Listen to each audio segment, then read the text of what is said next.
Bismillahirrahmanirrahim. Assalamualaikum warahmatullahi wabarakatuh. Salam. Waalaikumsalam warahmatullahi. Salam sejahtera bagi kita semua. Selamat pagi Bapak Ibu dan juga rekan-rekan sejawat yang luar biasa semangat pagi ini. Alhamdulillah sudah bergabung bersama kita 172 perawat yang siap bersama-sama belajar dengan kedua narasumber yang sangat luar biasa. Yang saya hormati Bapak Manajer Keperawatan, Bapak Fadil Sumarna MK. Yang saya hormati Ketua Komite Keperawatan, Ibu Neneng Kurniati SK Nurse, dan juga Ibu Sekretaris Komite Keperawatan, sekaligus pengawas ruang ICU 3, Hacil Asnawati, Ibu Amelia Genevianti PSD. Kemudian yang saya hormati Asisten Manajer Keperawatan, ada Bu Neta dan Pak Arif Hidayat.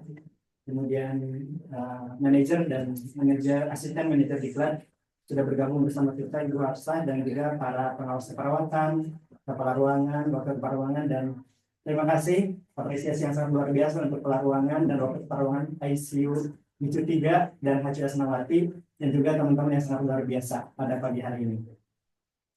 Sebelum kita mulai, ini saya punya pantun untuk semangat kita di pagi hari ini. Boleh teman-teman semua yang oke bilang cakep ya. Baik. Jalan-jalan ke pasar lama. Beli semangka dan es kelapa. Cakep. Siaga sepsis, tugas bersama. Cakep. Deteksi dini, pasien selamat sentosa. Cakep. Kang Wawan. Baik, pada pagi ini tentunya kita berkesempatan bertemu langsung dengan kedua narasumber yang sangat luar biasa. Saya ingin menyapa dulu ada Nurse Fani Anwar. Selamat pagi Nurse Fani. Selamat pagi Pak Wawan. Senang sekali ya. Muda, aktif, berprestasi. Inilah dia Nurse Fani dari Ruang Hacil Asnawati. Senang sekali bisa bertemu pada pagi hari, dan materi yang kedua nanti akan disampaikan oleh Bapak Krisna Sundana. Selamat pagi Pak Krisna. Selamat pagi. Nah, beliau pemateri sangat luar biasa.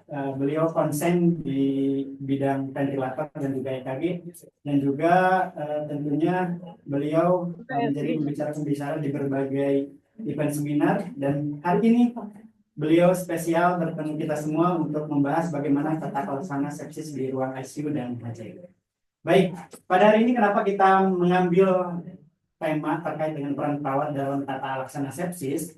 Kita ketahui bahwa 48,9 juta case sepsis dan 11 jutanya itu ternyata mengakibatkan mortalitas atau kematian. Berarti sekitar 15-20% pasien yang mengalami sepsis itu mengakibatkan kematian. Dan ini cukup angka yang besar untuk kita lihat di data yang terjadi. Kenapa demikian? Seharusnya memang sepsis ini bisa kita identifikasi awal sejak dini tentunya dengan tata laksana yang tepat. Ini akan membantu kita sebagai perawat tentunya bagian dari tim petugas kesehatan untuk memastikan deteksi dini yang tepat, tata laksana yang tepat, dan bekerjasama dengan tim medis lainnya. Nah, tentunya ini menjadi penting untuk bekal kita semua, teman-teman yang di ruang perawatan maupun yang di ruang ICU maupun HCU, dalam meningkatkan kualitas pelayanan keperawatan di rumah sakit Hasan Sadikin. Baik, nah sepertinya teman-teman semua sudah tidak sabar lagi untuk mendengarkan pemaparan yang sangat luar biasa untuk materi pertama terkait dengan peran perawat dalam deteksi dini dan pemantauan sepsis. Kepada Nurse Fani Anwar, silakan waktunya 45 menit dari sekarang. Ya, terima kasih Pak Wawan atas kesempatan yang diberikan. Baik, jadi memang seperti yang sudah dijelaskan oleh Pak Wawan sebelumnya, bahwa sepsis ini merupakan kasus yang cukup sering terjadi di rumah sakit kita. Tidak hanya di ruang perawatan kritis, ICU, HCU, tetapi tidak menutup kemungkinan cukup terjadi juga di ruang perawatan lainnya seperti di emergency ataupun di ruang perawat inap biasa. Nah, di RSIS tersendiri itu kasus sepsis juga cukup banyak. Pada periode 2024 tercatat bahwa jumlah pasien sepsis itu di RSHS ada sebanyak 500 lebih pasien dalam kurun waktu 1 tahun terakhir. Nah, selain itu, untuk kita sebagai perawat, sebagai tenaga kesehatan yang dekat dengan pasien, yang non-stop 24 jam memantau pasien, kita memiliki kontribusi besar dalam memberikan tata laksana yang tepat dan juga cepat bagi pasien sepsis. Akan tetapi sebelum memberikan tata laksana yang tepat, maka kita harus melakukan deteksi dini terlebih dahulu agar intervensi yang diberikan itu tepat seperti itu. Jadi untuk kesempatan DRK kali ini izinkan saya untuk memaparkan presentasi mengenai deteksi awal pasien sepsis.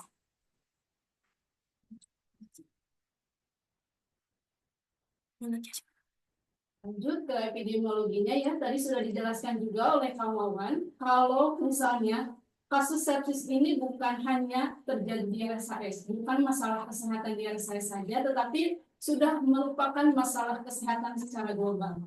Memang ada tercatat oleh WHO pada tahun 2017, ada sebanyak 49 juta kasus sepsis di dunia, dan 11 juta diantaranya berujung pada kematian.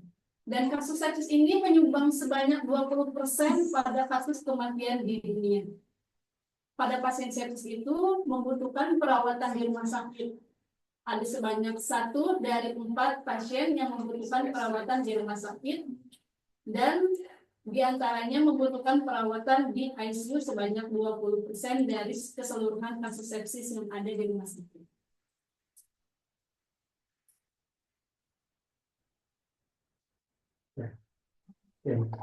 Teh Fani, PPT-nya belum muncul ya?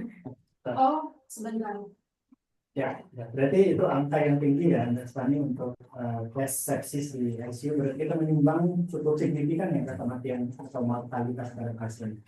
Nah, sebenarnya deteksi dini nih untuk teman-teman di rawat ruang biasa yang memang perlu aware untuk pasien-pasien yang memang dicurigai nanti ke arah shock septic. Tentunya ini menjadi modalitas utama ya kata pengambilan kita sebagai perawat nih. Kira-kira yang menjadi konsen kita nih sebagai perawat, terutama untuk deteksi ini di tesnya sepsis seperti apa nih?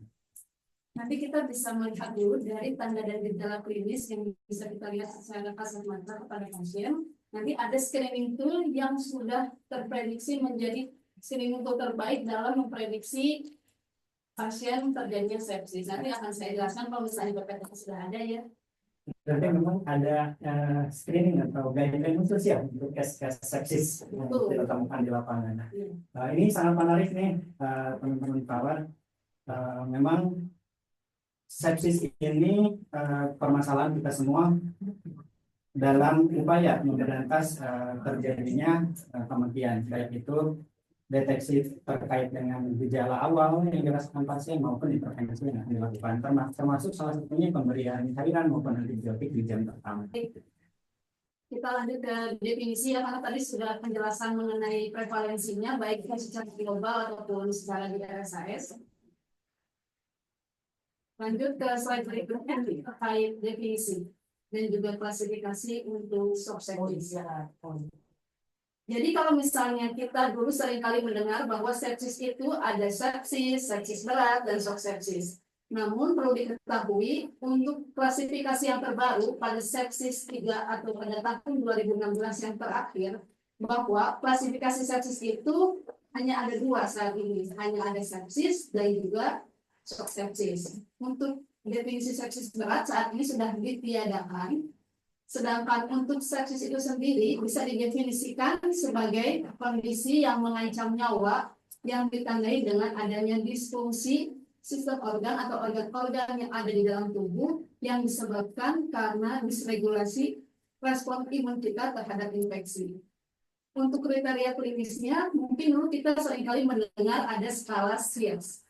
Namun skala SIRS atau Systemic Response to Infection saat ini sudah tidak berlaku lagi digunakan, dan yang terbaru itu menggunakan skala atau scoring SOFA yang nanti akan dijelaskan di slide berikutnya. Lalu untuk shock sepsis itu sendiri di slide sebelumnya, untuk di shock sepsis bisa didefinisikan sebagai sepsis yang ditandai dengan adanya gangguan sirkulasi sistemik dan juga metabolik yang memicu adanya tingkat mortalitas yang lebih tinggi, dan ditandai dengan adanya kebutuhan terhadap kebutuhan obat-obatan vasopresor seperti epinefrin, dobutamine untuk mempertahankan nilai MAP 65 atau di atas 65 dan juga ada peningkatan laktat di atas 2 milimol per liter meskipun sudah diberikan dosis terapi cairannya. Lanjut. Nah, ini terkait patofisiologinya ya. Kalau untuk berbicara patofisiologi, memang secara detail itu memang agak rumit dipahami. Jadi di sini saya izinkan untuk memaparkan secara sederhana terlebih dahulu. Jadi kita balik lagi tadi terhadap definisi bahwa sepsis itu kan disebabkan karena adanya infeksi. Nah, namun infeksi itu tidak serta-merta pasien terkena infeksi langsung sepsis, tidak seperti itu. Tetapi memang ada proses yang berkelanjutan dan akhirnya berujung pada sepsis ketika respon imun tubuh kita berantakan atau tidak dapat melawan infeksi-infeksi yang ada di dalam tubuh kita.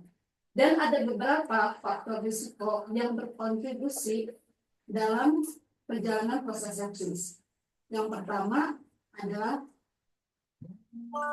pasien dengan usia lansia atau lanjut usia, pasien dengan perawatan lama khususnya di ICU, misalnya karena mendapatkan tindakan-tindakan invasif, dan juga misalnya pasien-pasien dengan komorbiditas yang cukup banyak.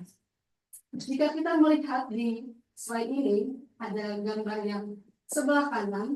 Kalau misalnya kita berbicara terkait infeksi, memang sebenarnya secara fisiologis tubuh kita akan merespon dengan menggunakan sistem imun. Nah, di sini sistem imun teraktivasi, ada sistem imun bawaan dan juga sistem imun adaptif. Untuk sistem imun bawaan ini, dia responnya lebih cepat dan bisa dikatakan sebagai garda terdepan dalam menghadapi infeksi terhadap tubuh kita. Nah, untuk sistem imun bawaan atau innate immune response, dia akan merespon patogen-patogen yang masuk ke dalam tubuh kita. Dan kalau misalnya lama-kelamaan, dia akan menghasilkan yang namanya mediator proinflamasi. Mediator proinflamasi itu apa saja? Ada IL-6 atau interleukin, IL-6, IL-1, IL-10, dan yang lain-lain. Namun, ketika pasien itu sudah mengalami sepsis, interleukin atau mediator proinflamasi ini akan dihasilkan atau diproduksi lebih banyak, sehingga bisa dikatakan sebagai kondisi hiperproinflamasi.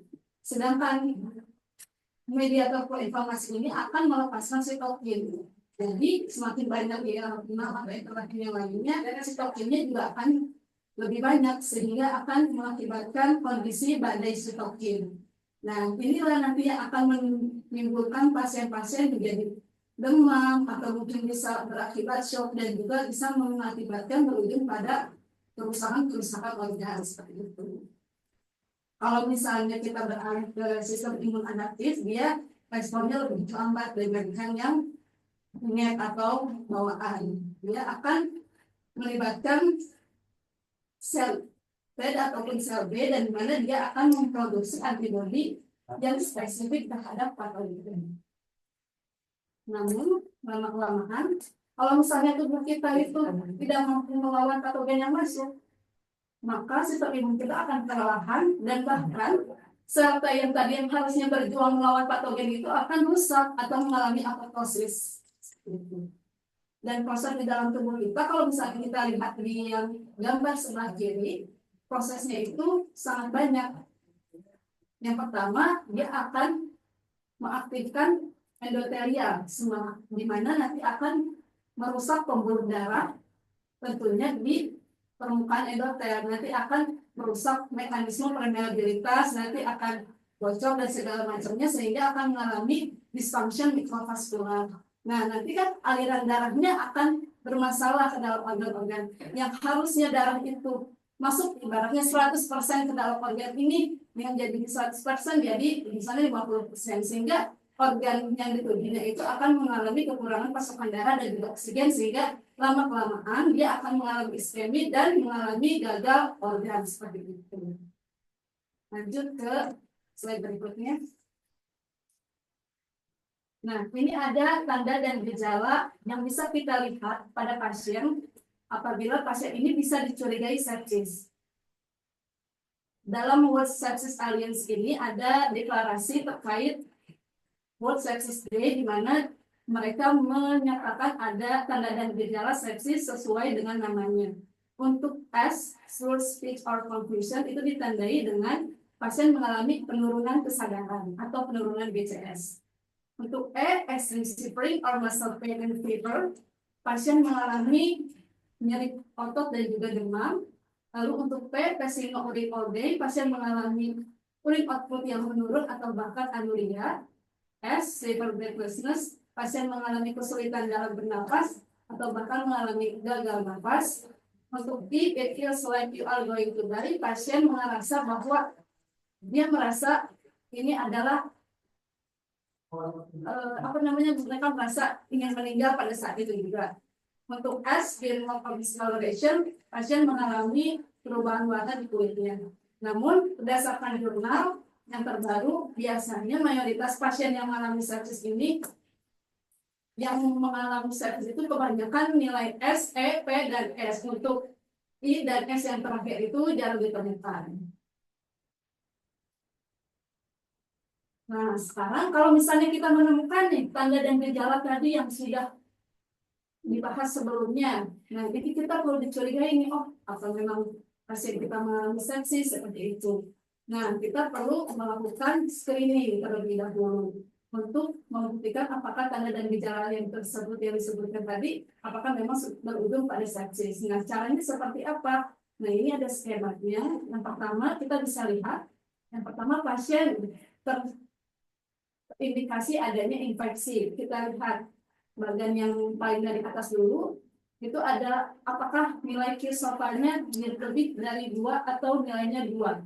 Kalau misalnya tidak, apakah sepsis masih bisa dicurigai? Kalau misalnya tidak, maka perlu melakukan monitor kondisi klinis pasien atau perlu dilakukan evaluasi kembali jika memang dicurigai ada tanda-tanda sepsis. Nah, kalau misalnya Q-SOFA-nya lebih dari 2 atau nilainya 2, itu kita perlu mengkaji juga apakah kemungkinan ada disfungsi organ, di mana disfungsi organ ini akan dilihat dengan nilai SOFA. Nanti akan dijelaskan lagi lebih rinci terkait SOFA itu sendiri apa dan SOFA itu sendiri apa. Nah, kalau misalnya SOFA-nya nilainya sudah 2 atau bahkan lebih dari 2, itu sudah diindikasikan pasien terdiagnosis sepsis.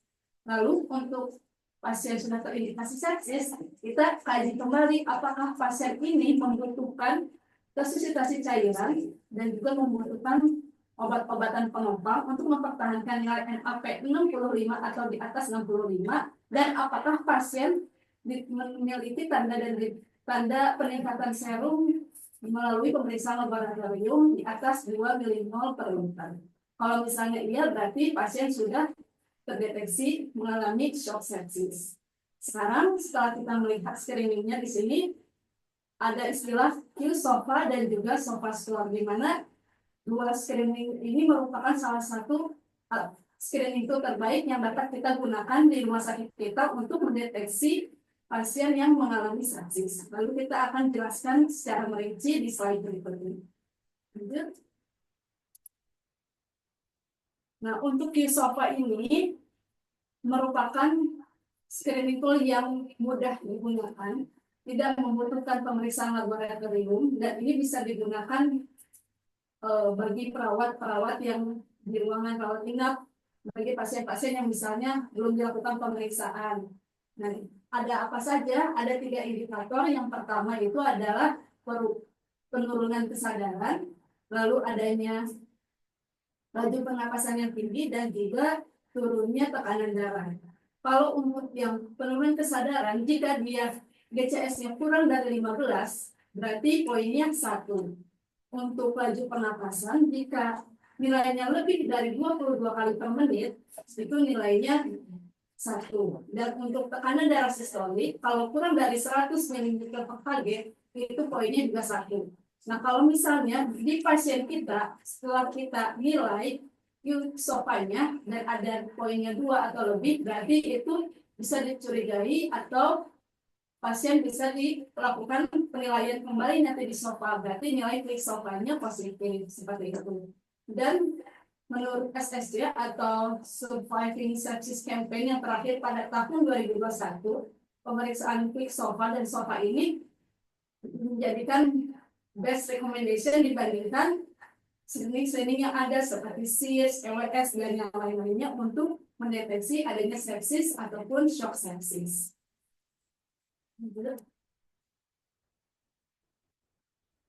Nah, setelah tadi kita mendeteksi menggunakan screening quick SOFA, kita bisa lanjut melakukan pemeriksaan yang lebih kompleks lagi dengan menggunakan SOFA score.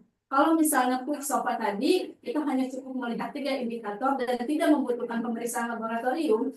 Untuk SOFA ini sendiri, ada beberapa pemeriksaan atau indikator yang perlu kita kaji terlebih dahulu. Dan ini mungkin membutuhkan kolaborasi bersama tim medis atau dokter penanggung jawab untuk melakukan pemeriksaan darah. Karena ada beberapa pemeriksaan darah yang tidak mungkin dilakukan setiap hari atau bagaimana. Jadi disinilah peran kita sebagai perawat ketika kita menemukan pasien kita, ada nih tanda dan gejala klinisnya. Lalu setelah kita cek quick SOFA-nya positif atau nilainya 2 atau lebih dari 2, nah kita bisa lanjut pada perhitungan SOFA. Dan ini bisa menjadi kolaborasi kita dengan dokter untuk melakukan perhitungan SOFA dengan sebelumnya kita melakukan pemeriksaan sampel darah. Nah, untuk SOFA sendiri ada beberapa indikator. Yang pertama ada sistem respirasi dilihat dari PF rasio. Lalu yang kedua sistem koagulasi dinilai dari nilai trombosit. Lalu bilirubin untuk sistem hati, sistem kardiovaskular dilihat dari MAP, dan sistem kesadaran dilihat dari GCS, dan sistem renal dilihat dari kreatinin ataupun bisa dilihat dari urin output. Untuk scoring yang di sini ada banyak dari 0 sampai 4. Untuk scoring 0 ini terlihat dari hasilnya sangat normal ya. Jadi kalau misalnya kita menemukan pasien kita nilainya 0, udah dipastikan pasiennya tidak terjadi sepsis gitu. Tapi kalau misalnya poinnya 1 sampai 4, nah nanti kita melakukan penilaian lagi apakah nilainya 1, 2, 3 atau seterusnya. Tetapi perlu diketahui kalau misalnya pasiennya positif sepsis berarti nilainya 2 atau lebih dari 2 seperti itu. Nah, untuk penilaian SOFA ini sebenarnya tidak hanya di ruang perawatan kritis saja, tetapi bisa digunakan di seluruh ruangan ya. Nah, jadi peran kita sebagai perawat, balik lagi kita juga harus berkolaborasi dengan dokter untuk nanti.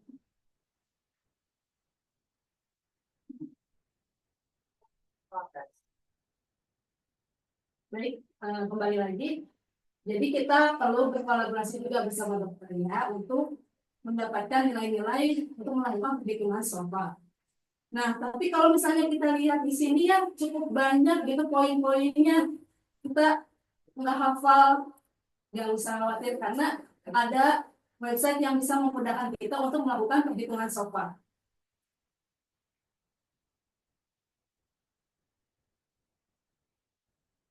Nah, di sini saya memberikan sebuah contoh kasus misalnya ada di ruang rawat Haji Wasnawati, dan ini adalah ada video simulasi yang bisa digunakan untuk teman-teman perawat. Kalau misalnya menghitung SOFA itu agak sulit gitu, karena banyak indikator yang perlu kita hafal, tidak usah khawatir karena ada website yang bisa kita gunakan. Nah, di sini kita bisa lihat play videonya, kita lihat dilihat dari tekanan parsial oksigen di dalam arteri gas darah berapa, terus vaksinnya menggunakan HFNC kan dengan vaksin 100%. Kita lihat ada beberapa poin yang perlu kita masukkan sesuai dengan tadi scoring SOFA-nya, nilai trombositnya, lalu GCS-nya ada di 13. Lanjut nilai bilirubinnya kita masukkan juga. Nah, di website ini kita cukup memasukkan data-data yang ada di pasien. Nanti website ini juga akan mendeteksi berapa nilai SOFA-nya dan bahkan menginterpretasikan berapa persentase tingkat mortalitas pada pasien. Untuk penggunaan obat-obatan cukup salah satu saja. Kalau misalnya menggunakan dopamin, itu sesuai dengan tadi yang tabel, itu bisa dimasukkan sesuai dengan dosisnya. Kalau misalnya epinefrin berapa, norepinefrin berapa. Jadi cukup salah satu, tidak usah misalnya yang poin terakhir itu tiga-tiganya tidak perlu, tapi salah satunya. Kalau misalnya dopaminnya 15 berarti poinnya 4 seperti itu. Nah, di sini sudah ketahuan misalnya SOFA poinnya nilainya 10 sehingga tingkat mortalitas pasiennya 50%. Dan ini perlu diwaspadai bagi kita ketika mendapatkan pasien dengan kondisi seperti ini. Nah, tapi kalau misalnya kita merawat pasien dan ada perubahan indikator baik itu dari BCS-nya atau mungkin dari RR-nya, pemeriksaan lab terbaru, ini perlu kita perbaharui lagi sesuai updatean kondisi terbaru pasien. Nah, mungkin cukup sekian presentasi dari saya. Saya kembalikan di Oh, luar biasa sekali pemaparan materi dari Nurse Fandi ini. Jadi Nurse Fandi memang untuk case sepsis ini tentunya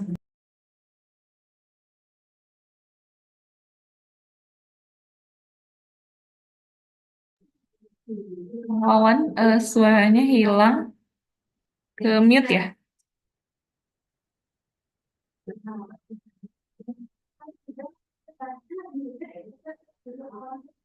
Eh, di unmute kayaknya. masih belum masuk. Ya, oke. Ya, kita lanjutkan kembali. Suaranya sudah terdengar jelas lagi. Jadi sebenarnya deteksi dini ini bisa kita lakukan.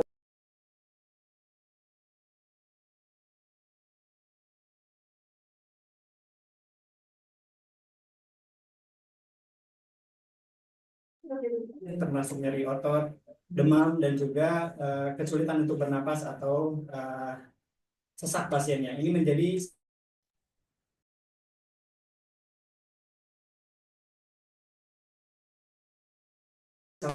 kepada short sepsis. Ya, betul. Luar biasa sekali untuk teman-teman semua, tentunya sangat penasaran dengan materi kita. Banyak pertanyaan, mungkin silakan boleh ditulis di kolom chat. Nanti kita akan bahas pada sesi diskusi setelah pemaparan materi yang kedua. Selamat bergabung Bapak Ibu peserta yang baru masuk. Alhamdulillah saat ini sudah 277 peserta yang sudah masuk. Luar biasa sekali antusiasnya.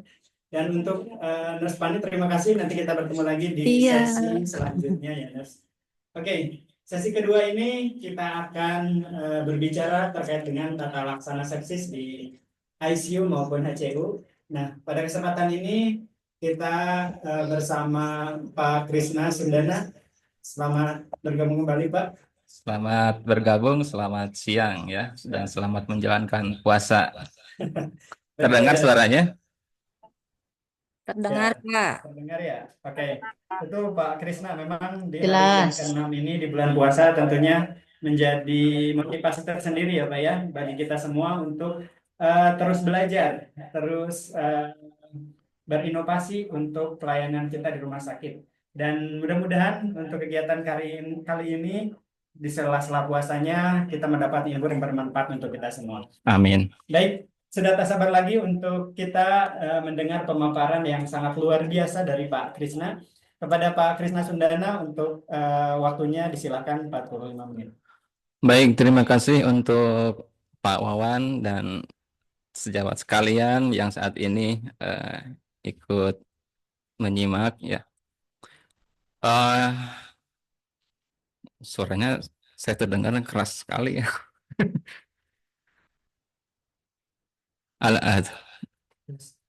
Ya. Baik, saya lanjutkan. Jadi teman-teman, untuk sepsis ini sebetulnya selalu diupdate itu paling lama 5 tahun ya.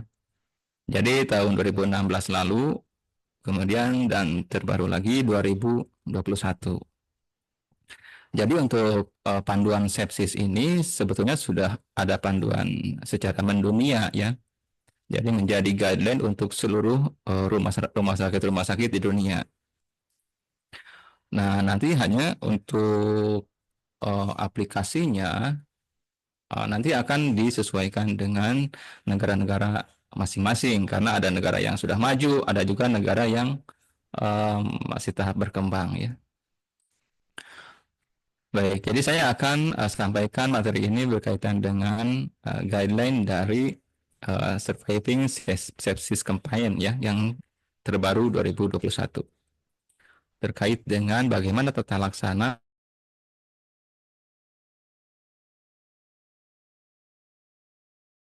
sepsis kita pakai Quick SOPA.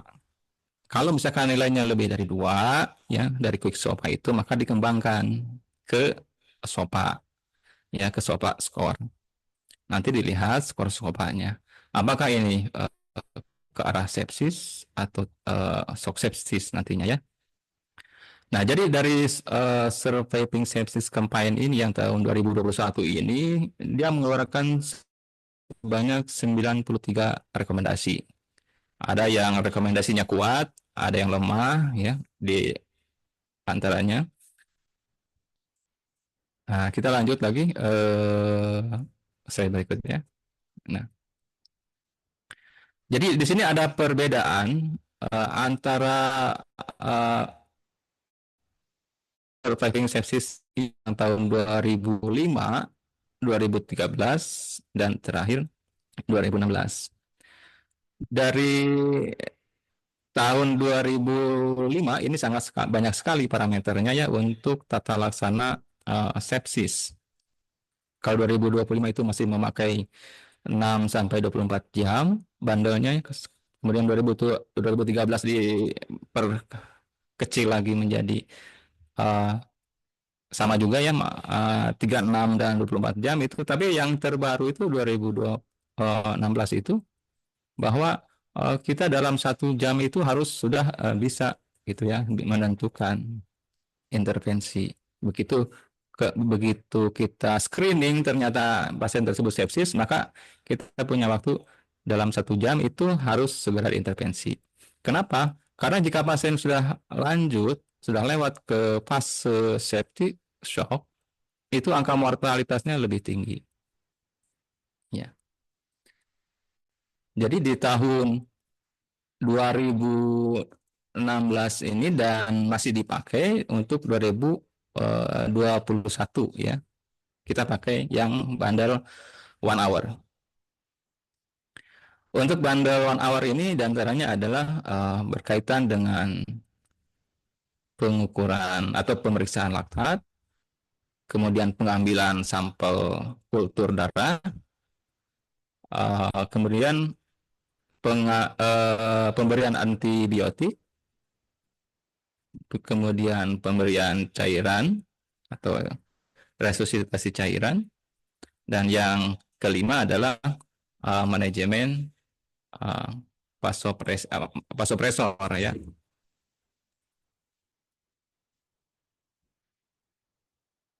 Oke. Slide berikutnya. Oke, tadi sudah disampaikan bahwa ini 1 hour bundle sepsis. Jadi kita punya waktu 1 jam ya untuk segera memberikan intervensi. Apakah itu bisa cairan dulu atau antibiotik dulu, itu harus segera diberikan ya. Oke, kita lanjut lagi ke slide berikutnya. Nah, terkait dengan manajemen cairan, kita harus paham dulu fisiologi ya, anatomi patofisiologinya dari sepsis ini. Jadi kalau bakteri itu masuk ke dalam darah kita, gitu ya, dia akan mengeluarkan suatu mediator. Kemudian mediatornya itu akan dideteksi oleh tubuh kita ya. Kemudian mereka akan mengeluarkan mediator-mediator yang akan mempengaruhi ke sistem endotel dan juga sistem dari pembuluh darah kita. Nah, di sini sebetulnya ada 2 fase untuk terjadinya ke arah shock sepsis ya. Fase pertama itu ada yang dikenal dengan istilah shock hangat gitu. pasiennya shock, tapi tubuhnya itu hangat, suhunya itu hangat. Dan ada juga fase dia itu shock, tapi badannya itu terasa dingin, gitu ya. Nah, ini harus dipahami. Jadi kalau menurut patofisiologi ini, di mana tepatnya kita memberikan cairan? Apakah di saat shock hangat atau shock dingin, gitu ya. Nah, kalau pada fase shock hangat itu akan terjadi hiperdinamik. Hiperdinamik itu cardiac outputnya tinggi, ya. Tapi sama, baik shock hangat maupun shock dingin tetap sama mengalami hipotensi. Hanya berbedanya kalau yang shock hangat itu curah jantungnya itu tinggi, ya. Sementara pada yang shock dingin curah jantungnya rendah. Nah, biasanya pemberian cairan itu akan lebih efektif pada saat kondisi hiperdinamik shock, gitu ya. Nah, kalau pada pas sudah masuk ke shock dingin, pemberian cairan biasanya kurang efektif. Ya. Bahkan kadang-kadang pasien-pasien sepsis itu begitu masuk ke ICU itu sudah badannya itu sudah naik, ya, gizinya. Jadi berat badannya tadinya 50 jadi 60, gitu ya, karena terisi banyak cairan. Oke, slide berikutnya. Nah, ini ada guideline yang dikeluarkan oleh SSC ini, ya. Slide-nya tertutup.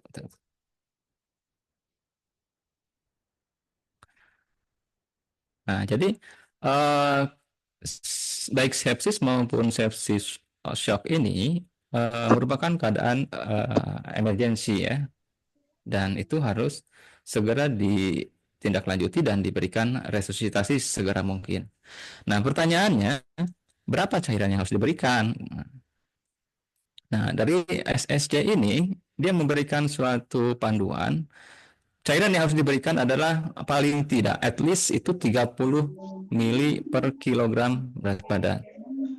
Jadi kalau misalkan berat badannya 50 berarti 1.500, ya.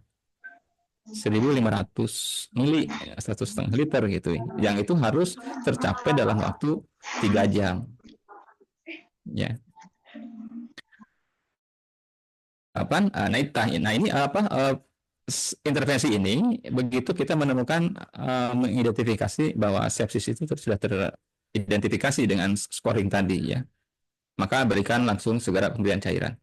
Nah, untuk pemberian cairan pun ini kadang-kadang sangat berbeda-beda, ya, karena setiap pasien pun memiliki komorbid yang berbeda. Baik misalkan pasien dengan gagal jantung atau gagal ginjal, itu sangat berbeda cara pemberiannya.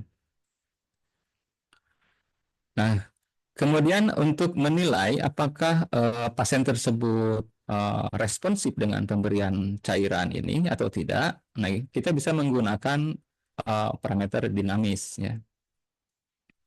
Jadi menurut SSC ini juga yang digunakan itu bukan parameter statis, ya, tapi parameter dinamis. Nah, parameter dinamis itu diantaranya seperti stroke volume variation, ya, kemudian push pressure variation. Nah, itu adalah parameter-parameter dinamik. Kalau parameter statis itu apa contohnya? Itu ada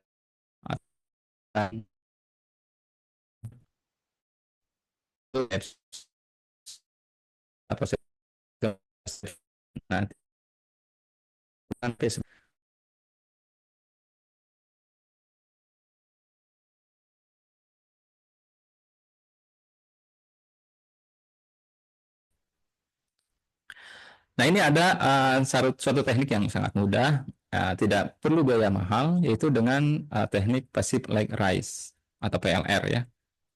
Jadi bagaimana caranya? Caranya pasien head up dulu 45 derajat, kakinya flat, kemudian dirubah posisinya.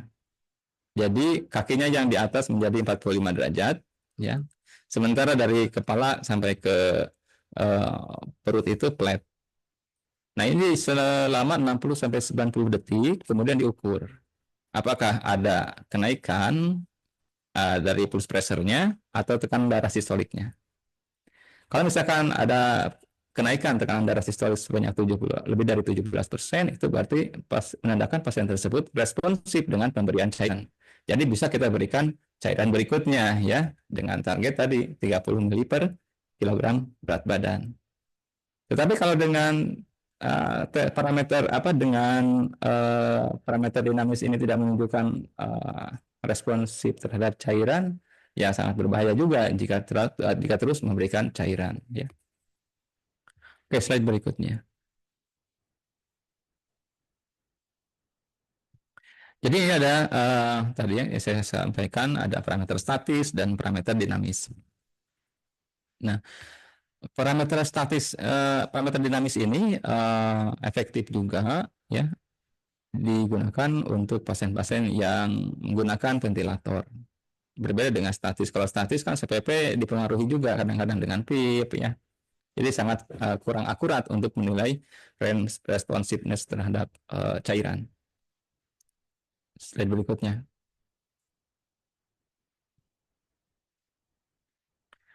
Nah, ini ada target dari resusitasi ya.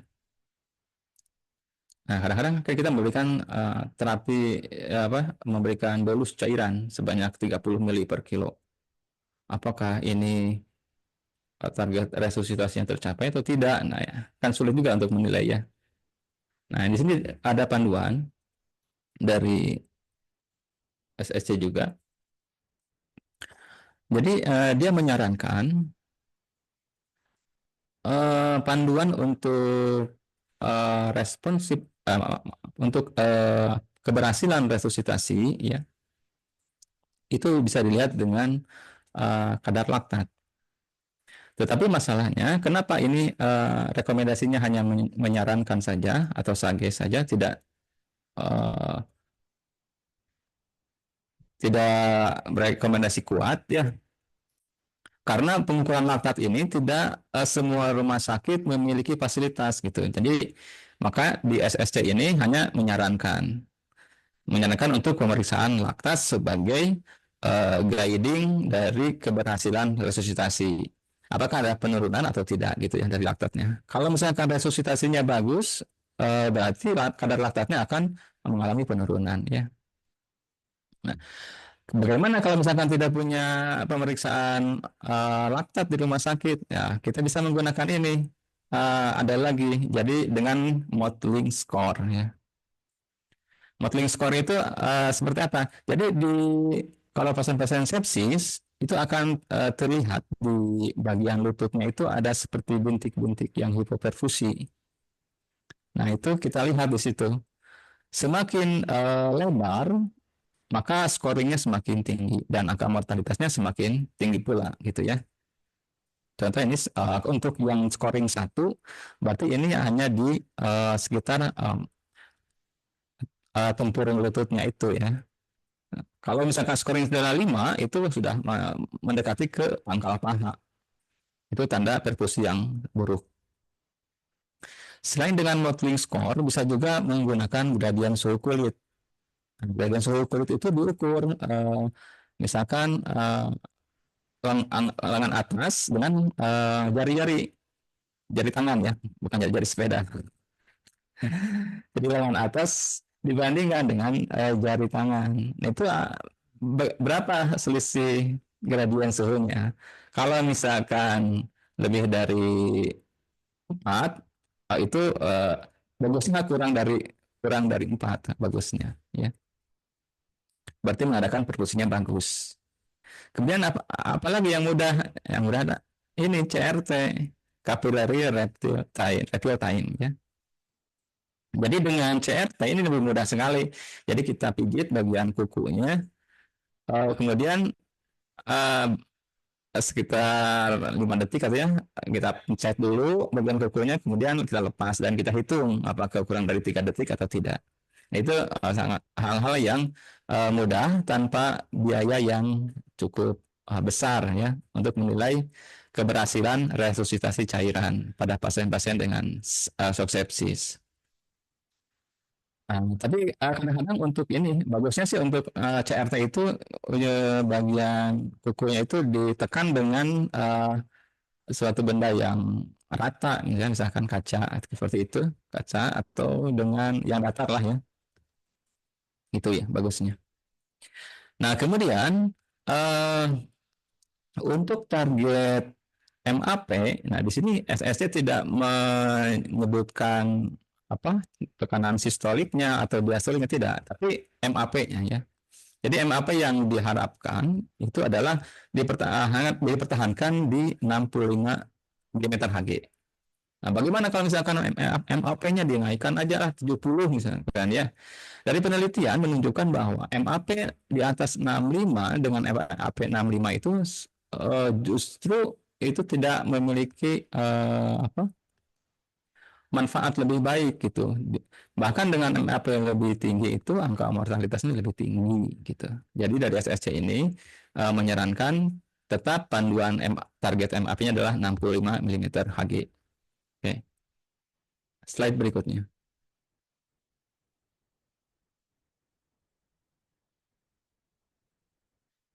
Baik. Jadi laktat sudah disampaikan ya bahwa laktat itu berfungsi untuk memantau keberhasilan dari resusitasi. Ya kalau kita memiliki alatnya dan tapi kadang-kadang di ICU juga ya jarang sekali ya kita periksa laktat ya. Oke, jadi maka dari SSC ini hanya menyarankan saja sifatnya ya, SAGES. Oke, slide berikutnya. Nah, kemudian untuk jenis cairannya, ya. Nah, di SSC ada banyak cairan yang biasa digunakan untuk resusitasi cairan. Dari sekian banyak itu, ternyata yang lebih aman dan lebih baik itu adalah larutan kristaloid yang balance elektrolit, gitu. Contohnya seperti apa? Seperti Pasmalite atau Ringer Lactate. Nah itu disarankan itu yang digunakan.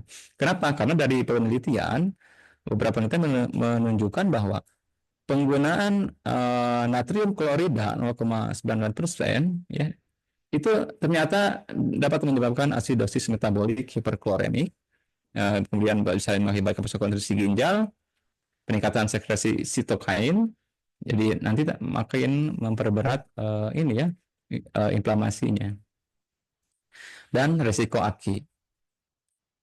Kemudian untuk cairan lain seperti HES ya dan gelatin itu tidak disarankan. Gelatin itu gelafusin ya. Gelafusin dan HES itu tidak disarankan untuk resusitasi cairan. Kemudian, nah albumin juga bisa digunakan dengan harapan nanti karena secara fisiologinya kan kalau terjadi sepsis itu pembuluh darah melebar, kemudian cairan itu berpindah dari intravaskuler ke ekstravaskuler karena pori-porinya juga besar, kalau secara gampang itu bocor ya. Jadi kita isi cairan masuk ke pembuluh darah, bocor, keluar lagi ke ekstravaskuler. Nah, terusnya seperti itu. Nah, dengan harapan begitu ada albumin, nanti akan bisa meningkatkan tekanan onkotiknya ya, dan menarik kembali cairan-cairan yang tadi masuk ke ekstravaskuler, masuk ke dalam intravaskuler, gitu ya. Dan juga dari penelitian lain menunjukkan bahwa albumin itu ternyata bisa menjadi sebagai antioksidan dan anti-inflamatori ya. Nah, untuk albumin berapa yang digunakan? Nah, dari penelitian Albios itu menunjukkan antara albumin 4% dengan 20% itu lebih efektif yang 20% ya dalam mencapai MAP lebih cepat. Oke, selanjutnya. Oke. Nah, ini ada beberapa cara untuk memberikan cairan yang sejumlah 30 mili per kilogram berat badan tadi ya.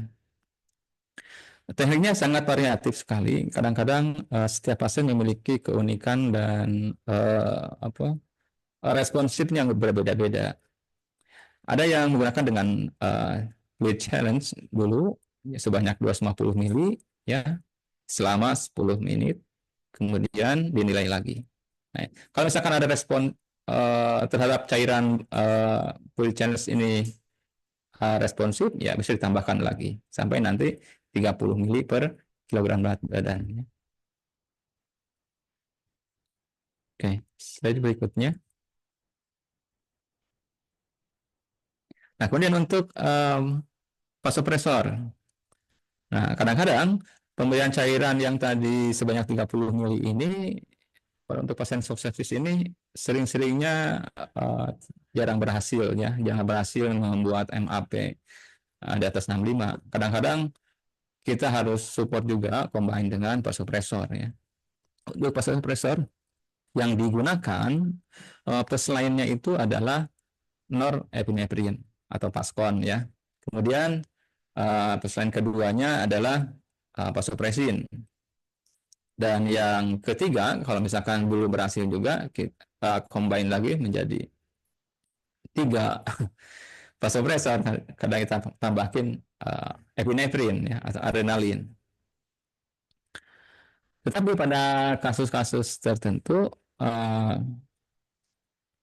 bagaimana kalau misalkan sudah 3 macam ini belum berhasil juga? Nah, biasanya suka ditambahkan lagi dengan dobutamin ya. Dopamin. Nah, kenapa dopamin tidak punya tempat di sini? Nah, biasanya dopamin itu dapat mengakibatkan aritmia ya. Jadi di SSC ini tidak begitu disarankan. Nah, berapa targetnya? Tetap targetnya mencapai MAP 65 mm Hg.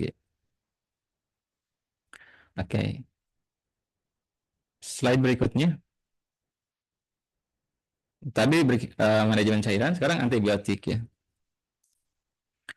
Jadi untuk pasien yang setelah screening itu kita curigai dengan bukti adanya QSOFA lebih dari 2, kemudian didukung oleh SOFA juga menunjukkan bahwa pasien ini betul sepsis, maka kita punya waktu 1 jam untuk segera memberikan tadi cairan dan juga segera mungkin antibiotik ya. Antibiotik apa yang diberikan? Karena kita tidak tahu sumber infeksinya ini jenis bakterinya apa kan tidak tahu ya. Jadi maka dari SSC ini gunakanlah antibiotik yang broad spektrum dengan potensi kuat gitu ya. Dan biasanya kita kan tergantung dari rumah sakit juga ya. Kalau saya amati kadang-kadang suka pakai ceftriaxone atau pakai golongan beta lactam ya. Maaf. Seperti ini meropenem ya, carbapenem. Nah, dia seperti itu. Jadi begitu 1 jam ketahuan sepsis, segera kita kasih cairan, langsung kita berikan antibiotik secara broad spektrum dan potensinya kuat. Nah, kalau dari diagram sebentar. Nah, jadi kalau dari diagram ini baik pasiennya shock ya maupun tidak shock tetap ya kita berikan antibiotik sesegera mungkin. Kemudian di saat itu juga maka segera juga kita ambil pemeriksaan kultur sesegera mungkin. Yang paling mudah itu kultur di urin ya. Kemudian baru kita kultur di sputum dan kultur di darah ya. Oke, slide berikutnya.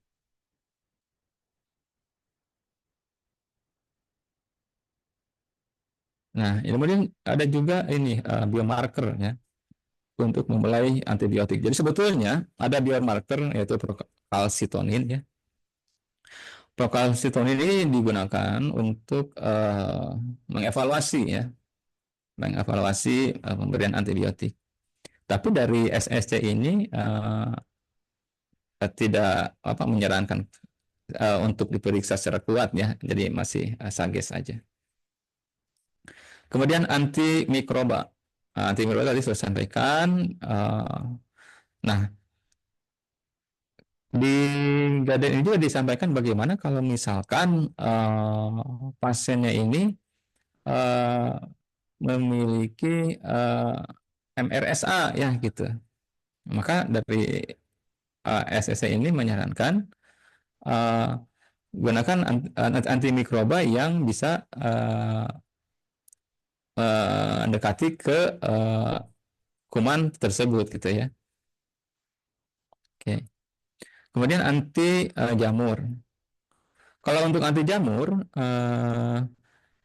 biasanya diberikan kalau memang ada tanda-tanda klinis ke arah kuman jamur gitu ya, misalkan di bagian kulitnya terlihat ada yang ditemukan, maka bisa diberikan juga selain antibiotik juga anti jamurnya, anti funginya ya. Tetapi dari SSC kita tidak memberikan rekomendasi untuk pemberian antivirus ya. Jadi untuk antivirus ini tidak ada tempat untuk diberikan.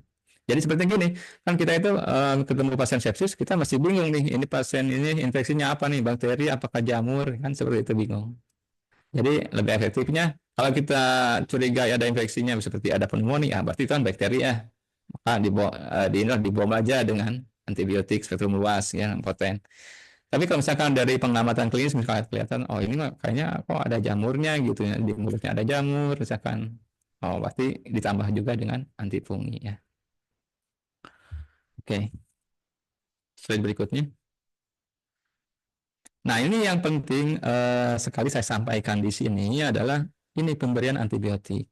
Dari penelitian menunjukkan bahwa pemberian beta-lactam, meropenem ya, ini dari kurva ini dibandingkan diteliti bahwa pemberian meropenem dalam waktu singkat itu akan cepat habis dalam plasma darah ya. Sedangkan untuk membunuh kuman, untuk membunuh bakteri ya atau mikroorganisme itu paling tidak harus ada di batas minimal inhibitory concentration atau MIC. Nah, jadi di sini bisa dilihat yang tanda yang garis putus-putus datar itu diberikan meropenem 30 menit dibandingkan dengan pemberian meropenem yang 3 jam. Nah, di sini bahwa ternyata pemberian meropenem selama di drip 3 jam itu akan lebih lama tersimpan di dalam darah sehingga cukup banyak waktu untuk eradikasi kuman gitu. Memang selama ini kan kita pakainya 1 jam ya. Ternyata dari penelitian ini menunjukkan bahwa itu 3 jam itu lebih efektif gitu untuk mengeradikasi kuman. Sehingga akan lama bertahan di dalam darah gitu ya. Oke, slide berikutnya. Nah, di sini ada beberapa farmakokinetik dan termodinamik ya. Jadi pemberian antibiotik ini disesuaikan dengan farmakokinetik dan farmakodinamiknya. Kadang ada obat yang dia hanya butuh time dependent, maksudnya harus pemberiannya berdasarkan waktu, ya. Ada juga yang dose dependent. Jadi kalau dose dependent itu butuh dosis tinggi gitu. Nah, biasanya seperti aminoglycoside itu biasanya dia butuh dosis tinggi dulu gitu untuk membunuh kuman. Ya. Bukan waktunya ya, bukan butuh waktu yang lama, tapi butuh dosis tinggi. Berbeda dengan yang tadi beta meropenem ya. Kalau meropenem itu butuh waktu yang lama untuk pemberiannya gitu ya. Mungkin nanti bisa dipertimbangkan atau mungkin menjadi dasar buat kita protokol tetap ya untuk pemberian meropenem itu. Kalau berdasarkan dari penelitian ini bahwa 3 jam itu lebih efektif gitu ya daripada yang kurang. Baik, slide berikutnya. Nah, sementara kita akan mengatakan begini mungkin ya.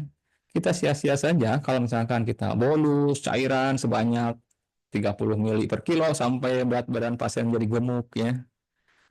Kemudian kita berikan juga vasopresor sudah 4 jenis ya permasalahan diberikan, tetapi sumber infeksinya tidak dihilangkan, ya percuma saja ya.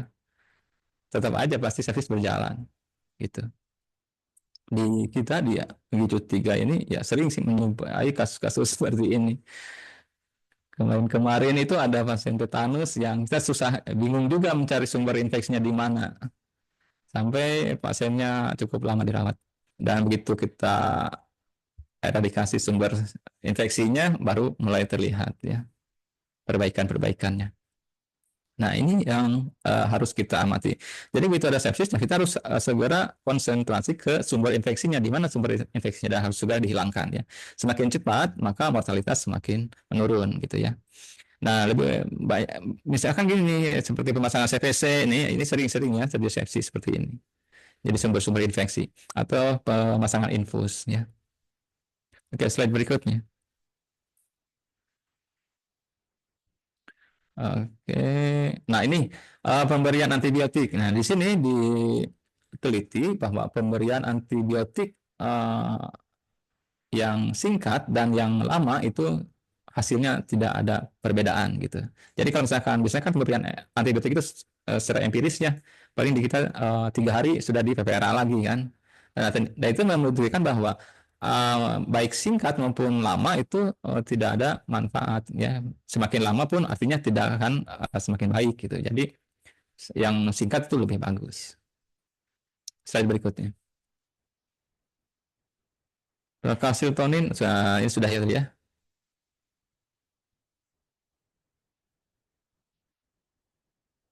Oke. Nah, kemudian ini kalau sudah masuk ke ICU ya, maka pasien butuh untuk diberikan support ventilasi mekanik.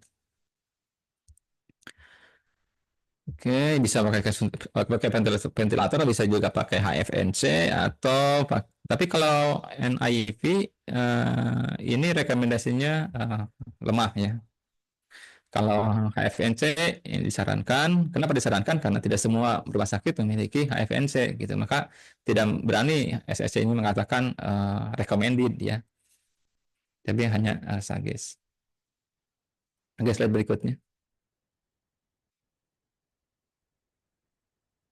Nah, kalau misalkan dari shock sepsis ini berkembang menjadi ARDS, maka disarankan ya untuk menggunakan tidal volume rendah, low tidal volume ya 6 mili per kilo. Oke, kemudian untuk tekanan puncaknya atau peak plateau pressure-nya itu dipertahankan 30 ya. Jadi kalau misalkan sudah berkembang menjadi ARDS, berikan tidal volume rendah, plateau pressure-nya maksimal itu 30 ya. Ini recommended semuanya ya.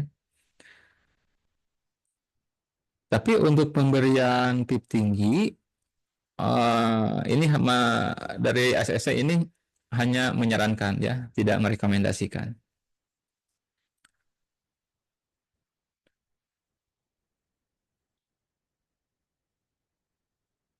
Oke, kemudian rekrutmen, oke, seperti itu. Kemudian ini bisa juga untuk ini posisi prone ya, posisi prone ini sering kita lakukan pada pasien yang dulu ini apa COVID-19 ya, itu sering kita buat prone. Dan dari SSC pun ini untuk pasien yang ARDS direkomendasikan ya, direkomendasikan untuk prone. Tapi ya begitulah, kadang-kadang kita juga sulit untuk melakukannya.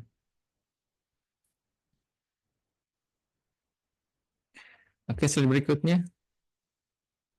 Nah, ini extracorporeal membrane oxygenation atau ECMO ya. Ya, ECMO ini cukup langka ya, dan biayanya juga cukup besar. Jadi dari SSC pun untuk yang sepsis yang kemudian menjadi ARDS ini sifatnya hanya menyarankan saja ya. Kalau punya dananya ada, misalkan di cover BPJS, maka gunakan ECMO gitu ya. Tapi kalau tidak ya tidak. direkomendasikan. Slide berikutnya. Nah, kortikosteroid untuk kapan kita gunakan kortikosteroid? Biasanya kalau pemberian cairan sudah, vasopresor sudah maksimal, nah maka langkah terakhirnya adalah biasanya kortikosteroid. Tapi kortikosteroid yang digunakan di sini pun bukan golongan mineral kortikoid ya, tapi golongan hidrokortison gitu. Kalau kita memang sepertinya susah ya obat-obat untuk yang kortikosteroid yang hidrokortisonnya. Karena kebanyakan di kita itu memang mineral kortikoid. Dan ini pun sifatnya hanya menyarankan. Apalagi untuk pemberian imunoglobulin, ini pun tidak disarankan ya.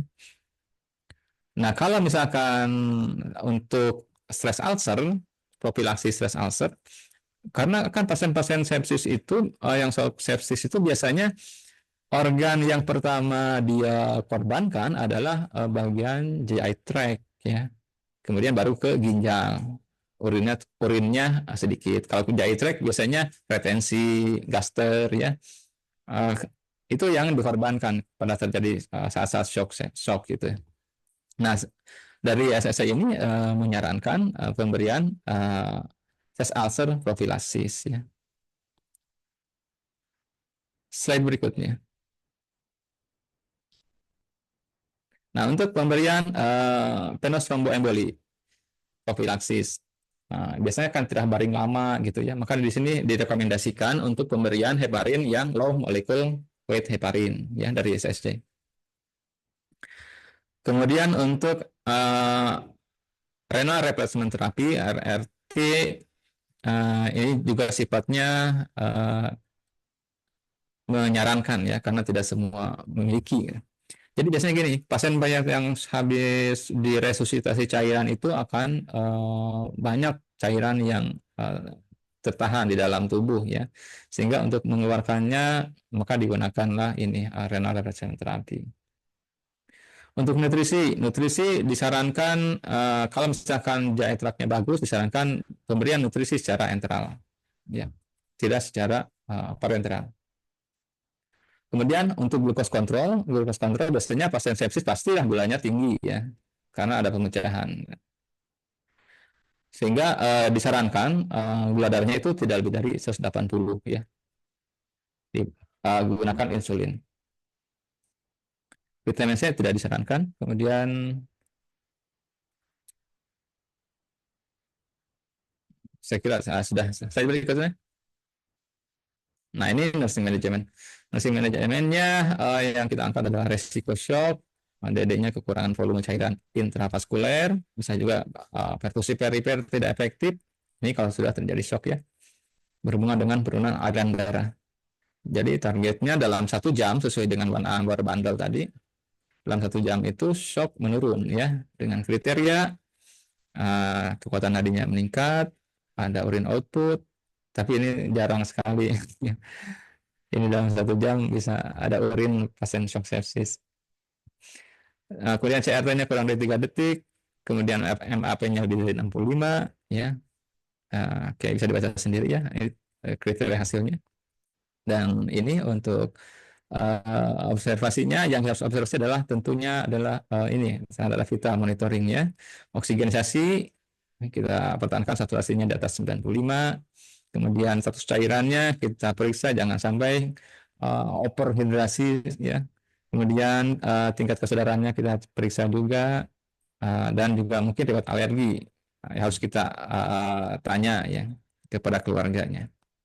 Karena ada obat-obatan yang dikhawatirkan nanti sudah pasien punya riwayat alergi, kita diberikan obat-obat yang bisa menginjus alergi pasien sehingga inflamasinya bertambah hebat lagi nantinya. Kemudian terapi intubasi dan ventilasi mekanik ya jika perlu diberikan, karena sebetulnya kalau kita penanganan screeningnya lebih awal dan intervensinya tepat, mungkin pasien tidak bisa berlanjut ke intubasi gitu ya. Dan barangkali ini adalah kasus-kasus yang kita lihat gitu ya. terlambat ya, fasenya sudah lewat gitu. Oke, demikian sejauh sekalian teman-teman, itu sharing dari saya, mudah-mudahan bermanfaat, dan lebih lanjut mungkin nanti kita bisa diskusi ya Pak, Ya. dengan Pak Wawan. Terima kasih. Ya, luar biasa sekali pemaparan dari Pak Krisna ya. Pelan tapi dapat dipahami dengan jelas dan detail. Boleh tepuk tangan untuk Pak Krisna atau emoticon love untuk Pak Krisna dari teman-teman. Ya, sepertinya saya malah terpesona nih dengan pemaparan Pak Krisna, jadi pengen perhatiin terus. Jadi terkait dengan sepsis ini, mudah-mudahan bisa berdiskusi lanjut ya terkait dengan tata laksana sepsis khususnya di ruang HCU atau ICU. Nah, baik teman-teman semua, silakan untuk pertanyaannya boleh ditulis di kolom chat atau boleh angkat tangan apabila ada teman-teman ingin mengajukan pertanyaan langsung terkait dengan tata laksana sepsis. Nah, baik Bapak Ibu, ada beberapa pertanyaan yang sudah masuk di kolom chat kami. Pertanyaan pertama nih langsung ke pembicara pertama, Nurse Fani. Assalamualaikum, Teh Fani. Punten, katanya ini saya Nurfi dari gedung MCHC, lantai 5 rawat inap nih. Izin bertanya nih Teh Fani, sebenarnya untuk parameter Q-SOFA ini atau SOFA score, apakah berlaku untuk pasien-pasien neopediatrik juga enggak? Atau khusus untuk memang guideline ini hanya untuk pasien-pasien dewasa? Boleh langsung dijawab nih, Nurse Fani. Oke, terima kasih untuk pertanyaannya Teh Nurfi, izin menjawab pertanyaannya. Jadi kalau misalnya untuk scoring quick SOFA dan SOFA yang tadi sudah dipresentasikan, itu memang khusus untuk pasien-pasien dewasa. Iya, Ini memang pasien dewasa. Nah, untuk anak sendiri sebenarnya ada guideline khusus enggak sih? ada. Jadi emang sebenarnya ada scoring SOFA, tapi khusus pediatrik. Jadi SOFA khusus pediatrik. Itu memang indikatornya sama seperti yang SOFA untuk dewasa. Ada respirasi, koagulasi, ada sistem saraf melalui PCS ataupun tadi bilirubin dan lainnya, sebenarnya indikatornya sama. Namun yang membedakan tentang nilai normal untuk scoringnya gitu. Standarnya seperti apa? Betul, karena kan beda ya antara dewasa sama neonatus dan juga pediatrik seperti itu. Kondisi normalnya berbeda, jadi otomatis penilaiannya juga akan berbeda dengan menggunakan Q-SOFA pediatrik ya.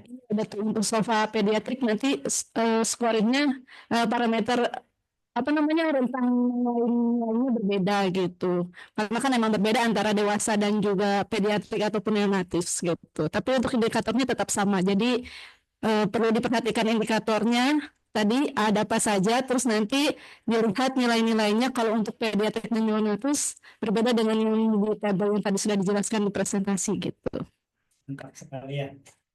Sepertinya sangat jelas sekali ya, Teh Nurfi, terkait dengan pertanyaan. Jadi memang untuk Q-SOFA dan SOFA score untuk pediatrik berbeda dengan dewasa, dan yang tadi kita bahas adalah Q-SOFA dan SOFA score untuk pasien-pasien dewasa. Nah, untuk anak sendiri memang sepertinya harus lebih ada pembahasan khusus ya, karena terkait dengan pasien-pasien yang dia mengalami sepsis pada masa kehamilan atau 1 bulan pertama kelahiran.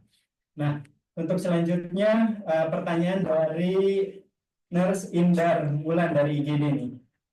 Bagaimana nih untuk mengetahui pasien yang sedang mengalami sepsis, shock septik, dan infeksi? Perbedaannya dari segi mana untuk identifikasi awal? Mungkin akan dibahas oleh Nurse Krisna Sundana ya, terkait dengan bagaimana sih identifikasi awal mengalami sepsis, shock septik, dan infeksi. Tadi untuk infeksinya dari Nurse Fani mungkin ya untuk identifikasi awalnya, dan dilanjutkan sepsis dan shock septiknya dari Pak Krisna. Karena memang penanganan ini lebih banyak di ICU ya Pak ya, untuk kebanyakan kasus sepsis. Boleh dari siapa dulu nih? Dari Nurse Fani dulu atau? Nah, sebentar, pertanyaannya jadi pas identifikasi awal mungkin ini lebih ke, kan kalau di IGD nih, teman-teman IGD kan kadang melihat pasien, oh ini kategorinya sepsis, oh ini kategorinya shock septik, oh ini pasiennya infeksi biasa. Nih, mereka itu perlu identifikasi awal tentunya, bahwa karena kalau dengan pemeriksaan-pemeriksaan yang sekian banyak kayak laktat dan lainnya kan tidak mungkin dilakukan mungkin di perawatan IGD. Nah, maksudnya mungkin pertanyaannya lebih ke arah bagaimana sih kita ketika pasien datang ke IGD, pasien-pasien tersebut, apakah memang benar-benar septik atau memang pasien-pasiennya infeksi biasa? Ya, baik. Terima kasih ya. Ya tetap sebetulnya intinya kita pakai scoring itu saja QSOFA gitu. Tapi dengan syarat bahwa ada ditemukan infeksi. Syarat Syarat utamanya. Sumber infeksi atau Ya. kontrol infeksinya gitu. Betul. Misalkan gini, ada abses misalkan di bagian mandibular. Misalkan ada Betul, abses, ya. ada demam pasiennya. Ya, kemudian pakai QSOFA. QSOFA-nya misalkan lebih dari 2. Oh, itu sepsis. Oke. Itu lanjut ke SOFA. Nanti dari SOFA itu bisa menentukan, oh ini udah pasti nih sepsis ya. Tapi misalkan pasti akan diberikan cairan dulu biasanya kan, kalau misalkan ada ya ditemukan tekanan darahnya turun, misalkan kesadarannya menurun ya, kemudian tensinya turun, pasti kan segera diberikan cairan gitu. Nah itu udah jelas diberikan cairan, misalkan tidak ada kenaikan, artinya kalau terjadi disregulasi disertai dengan hipoperfusi itu shock sepsis gitu. Jadi memang tetap identifikasi awalnya kita pakai yang tadi QSOFA dulu, Ya. baru setelah nilainya diketahui 2 atau lebih, nanti berlanjut ke SOFA score. Jadi tetap identifikasi awalnya adalah yang paling harus kita perhatikan adalah ada nggak sih sumber infeksinya, apakah dari absces, apakah dari pneumonia, apakah dari sumber-sumber infeksi lainnya. Betul. Makanya di SSC ini kan tidak pakai lagi SIRS gitu. Kalau SIRS kan bisa menjaring semua. Tapi kalau yang SOFA ini dia khusus untuk yang memang ada infeksinya. Gitu. Jadi identifikasi awalnya gunakan QSOFA. Itu kan gampang 3 item. Gampang 3 item yang tadi ya. Ya. Oke, jadi kalau misalnya memang dia udah mengarah ada penurunan tekanan darah, akurnya dingin, pasiennya keluhannya bingung, sesak dan lain-lain, penurunan kesadaran, itu pasti lebih jelas kalau QSOFA-nya nilainya 2, berarti memang ke shock sepsis. Oke. Akhirnya Bulan cukup sepertinya ya, sangat jelas sekali pemaparan Pak Krisna ini. Pertanyaannya cukup banyak nih kali ini. Selanjutnya ada dari Teh Dewi dari Ruang Ajalaya nih, ingin bertanya sama Pak Krisna katanya. Tadi kalau tidak salah nih kita akan bahas bahwa pemberian cairan itu menggunakan guideline 30 ml per kilogram berat badan. Sedangkan dalam kondisi case-nya kita menemukan pasien tersebut nih urinnya tidak keluar, nah urinnya sedikit, boleh bisa anuri gitu ya. Sebenarnya apa ada intervensi keperawatan yang untuk mengejar guideline intake output-nya nih untuk pasien selanjutnya? Ini terima kasih katanya. Jadi mungkin lebih ke arah beliau memikirkan bagaimana untuk mengejar balance intake output-nya, fokusnya apakah memang pada saat kondisi seperti ini kita masih memikirkan intake output atau memang fokus ke tata laksana dari tadi cairan tadi 30 ml per kilogram berat badan. Maksudnya misalkan pasien sudah balannya positif banyak gitu. Pasien sudah positif banyak, tetapi dalam kondisi tertentu mungkin cairan kan harus ditambah banyak. Ya. Atau resusitasi. Nah, pada saat resusitasi mungkin teman-teman ini bertanya nih, nanti kan dalamnya udah ditambah banyak nih Pak. Banyak, Nah, ini intervensi keperawatannya seperti apa gitu? Apa enggak pengaruh enggak gitu? Nah, kita kembali ke ini, ke patofisiologinya dulu. Ketika terjadi inflamasi itu, jadi kan si intravaskulernya itu, jadi begini, pasien sepsis itu sebetulnya bukan hipovolemi, tidak selalu ya. Bukan tidak selalu. Dia bukan pasien hipovolemi, bukan. Iya betul. Tapi dalam kondisi normal volume, tiba-tiba terjadi desregulasi, kemudian cairan berpindah. Dari yang tadinya intravaskuler ke ekstravaskuler. Kosonglah di intravaskuler. Awalnya tidak hipovolemi. dan memang bukan hipovolemi. Tapi mungkin kalau case tertentu nih kayak pasien-pasien tadi dibahas di UGD nih, pasien-pasiennya misalkan dia sebelumnya udah ada infeksi, dirawat di rumah lama, Mm-mm. dan dia kurang cairan, mungkin Bisa jadi sudah dari rumah sudah ada sepsis sepsis. Oke. gitu, dan datang ke sini sudah shock sepsis. Shock. Nah, balik lagi tadi. Jadi yang di intravaskulernya kosong karena berpindah, Cairan Ya. kosong. maka mau kita biarin? Nggak bisa. Nggak bisa, isi dulu, gitu ya, isi dulu. Nah, Betul. tapi ini masih proses berlangsung respon tubuh. Artinya diisi masuk lagi, Bisa keluar lagi. Bocor lagi. Bocor lagi.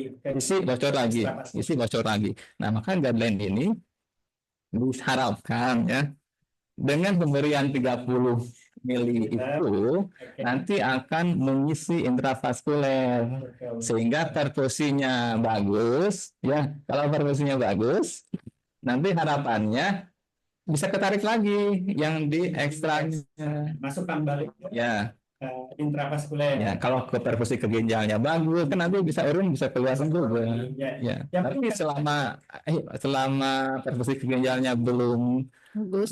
bagus, Bagus. nggak akan bisa, nanti bisa Betul.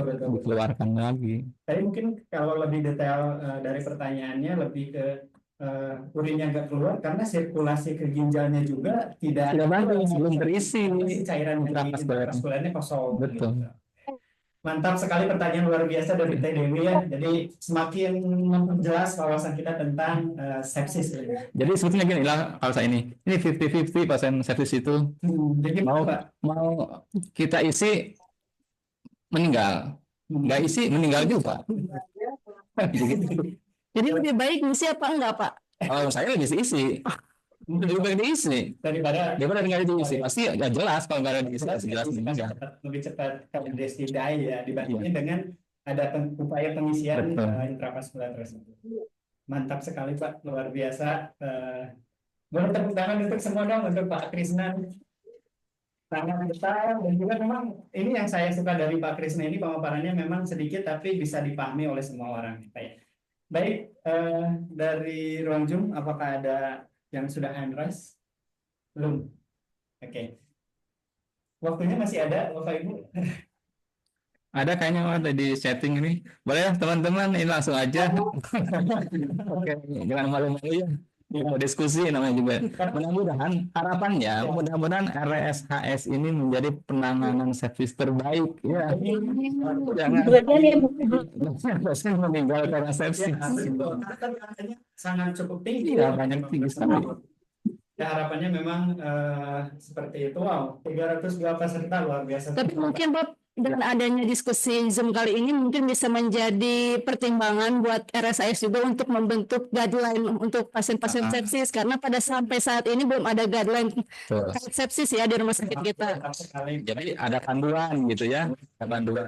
Oh ini kiksopanya lebih dari 3. Kita harus panduan nih kemana? Oke, kisopa gitu ya. Lalu ada treatment cairan. Nah, untuk Bapak sendiri sebenarnya di ICU ada pengalaman tersendiri sih yang bisa di-share ke teman-teman bahwa saya ini pernah menangani kasus sepsis, ternyata memang outcome-nya bagus gitu. Sampai di-share sedikit Pak, sampai menunggu waktu teman-teman. Kemarin ada pasien sepsis dari ruang rawat inap. Masuk ke sini udah pada bengkak. Ya, tadi yang scoring yang tadi ya. Wah, bengkak udah terisi cairan banyak gitu. Dan alhamdulillah 24 jam gue lucu meninggal. Berarti memang benar ya. Jadi belum lagi gini guideline-nya yang harus ya 1 jam pertama itu. Belum lagi kan kita gini bingung. Kita mau minta antibiotik berapa lama? PPRA. Belum lagi misalnya begini, kita sudah 3 hari mengajuin PPRA. Ada jeda berapa jam kita tidak memberikan antibiotik. Pasti kumannya kan jadi bugar lagi. Ya. Yang nggak mau cepat mengeradikasi kuman. Nah ini harus didiskusikan juga dengan semua elemen. nggak bisa ya, hanya perawat aja yang harus ini gitu. Ya kan kita cuma kesal doang. Terus gimana ini gitu kan? Gimana ini baterainya dalam mah naik lagi baterainya kuat lagi gitu. Oke, luar biasa sekali. Memang tadi balik lagi 1 jam pertama itu menentukan keberhasilan dari Betul. penanganan sepsis. Nih buat teman-teman sangat mudah identifikasi awalnya dengan QSOFA dan juga SOFA-score yang memudahkan intervensi selanjutnya. Untuk selanjutnya mungkin ada tambahan dari Bapak Ibu pengawas, kemudian Ibu Neni mungkin yang ingin menambahkan atau dari bidang keperawatan, disilakan. Oke, Pak, sambil menunggu. Ya. Ini tadi saya tertarik lagi terkait dengan kan kita harus kontrol nih terkait dengan prevensi. Tadi salah satunya adalah pemberian antibiotik. Antibiotik ini direkomendasikan sebenarnya 3 jam katanya ya Pak ya, lebih efektif. Dalam 3 jam, artinya tidak melebihi 3 jam karena range-nya yang quality-nya bagus itu di range 3 jam ini nih. Yang mungkin teman-teman juga kadang bingung nih Pak, kalau misalkan kan kita pemberian antibiotik nih normal kadang ada yang 15 menit, ada yang memang 1 jam. Sebenarnya itu berlakunya apakah untuk memang case sepsis atau memang dalam beberapa penelitian yang Bapak ketahui memang idealnya lebih lama gitu range quality dari masa paru si bakteri tadi. Oh, yang tadi meropenem 3 jam itu. Oh. Ini berdasarkan penelitian dari luar sana ya, dan memang jarang ya Pak. Dan memang ya itu menjadi disarankan dari SSC itu. Jadi untuk antibiotik yang digunakan itu kita harus paham juga apakah ini antibiotik itu kerjanya seperti apa. Apakah dia itu dosis tinggi kemudian lama hilang di dalam darahnya gitu, atau misalkan dosisnya tetap tapi waktunya yang diperlama. Jadi ada yang tadi saya bilang itu yang time dependent atau dose dependent. Kalau time dependent biasanya golongan-golongan yang seperti meropenem kayak gitu. Tapi kalau yang dosis tinggi untuk kasus sepsis itu yang golongan glukosaid. Nah, untuk yang meropenem, apakah pasien non sepsis juga harusnya diberikan dalam jangka waktu lama? Kalau menurut saya ya iya, karena dia akan efektif terus berada di dalam darah. Di dalam darah itu untuk mengeradikasi kuman. Gitu. Jadi kalau singkat ya berarti cepat habis gitu. Sesuai dengan kurva yang tadi dari penelitian. Mantap sekali, luar biasa ya Pak ya. Baik, sepertinya karena memang waktunya sangat terbatas untuk kegiatan kita di siang ini, pagi menuju siang. Senang sekali rasanya saya bisa bertemu dengan kedua narasumber dan juga dari Komite Keperawatan yang selalu memfasilitasi teman-teman perawat untuk selalu mengembangkan potensi-potensi juga kemampuan dalam berinovasinya. Baik Bapak Ibu, jika tidak ada lagi pertanyaan, izin saya menyampaikan sedikit kesimpulan terkait dengan pemaparan kita pada siang ini. Nah, terkait dengan sepsis ini merupakan memang kondisi yang darurat dan memerlukan deteksi dini dan juga intervensi cepat, juga pemantauan ketat untuk mencegah terjadinya disfungsi organ yang akhirnya akan mengancam jiwa. Nah, poin utama yang akan kita simpulkan pada hari ini memang deteksi dini dan identifikasi ini. Perawat itu berperan sekali dalam deteksi terjadinya sepsis. Apakah pasien mengalami penurunan status mental, apakah pasien terjadi hipotensi, takikardi, atau memang nafasnya malah terjadi peningkatan. Tadi adanya dengan di SOFA atau dengan yang sering kita pakai juga EWS ini juga menjadi screening awal untuk terjadinya risiko sepsis. Kemudian yang kedua terkait dengan manajemen cairan dan terapi, ini perawat sangat bertanggung jawab penuh terhadap pemberian cairan suitasi atau yang sering kita kenal dengan early go direct therapy. Nah, ini untuk memastikan pemberian antibiotik yang tepat dan cepat tentunya sesuai dengan masa paru tadi yang sudah dijelaskan oleh Pak Krisna. Dan juga yang penting juga untuk pemantauan ketat dan pengawatan kritis di mana pemantauan tata bola vital, kemudian menilai respon dari pasien tersebut yang nantinya untuk mengelola keseimbangan elektrolit, gula darah, dan juga mencegah terjadinya fungsi organ menjadi komplikasi.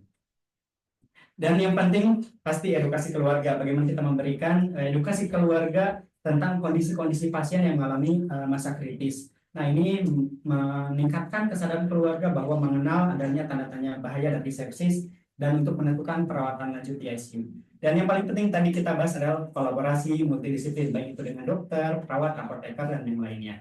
Nah, berkontribusi dalam rapid response ini akan meningkatkan kualitas dari pelayanan sepsis itu sendiri.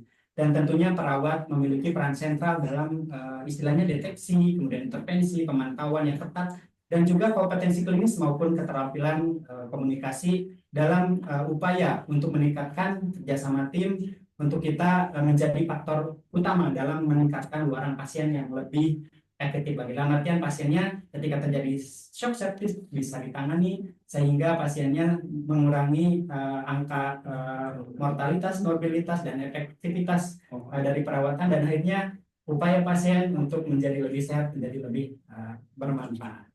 Oke, terima kasih Pak Krisna, Tefani, selamat beraktivitas kembali di kegiatan selanjutnya. Jangan lupa untuk teman-teman yang tadi terlewat untuk materi yang tadi, nanti boleh lihat rekamannya di YouTube-nya Eskempod seputar ICU Kemuning Podcast atau di IG-nya ICU Kemuning Jaya Mandiri. Baik, boleh tepuk tangan dong sebelum Pak Krisna dan Mas Pandi meninggalkan. Sebelum kita tutup, yang senang sekali. Sebenarnya saya ingin berlama-lama menemani Bapak Ibu semua, namun karena terbatasnya waktu, akhirnya harus berpisah kembali. Baik, satu pantun lagi untuk teman-teman semua. Siap? Bilang cakep? Siap. Siap. Oke. Kita mulai ya. Ombak berdebu di tepi lautan. Pasir tak bergelauan. Tanggap keadaan. Sepsis terkendali, pasien tertolong dengan aman. Cakep. Terima kasih atas partisipasi semua pihak dan juga peran aktif semua. Sampai jumpa di DRK selanjutnya bersama Komite Keperawatan. Saya Wawan izin pamit. Wassalamualaikum warahmatullahi wabarakatuh.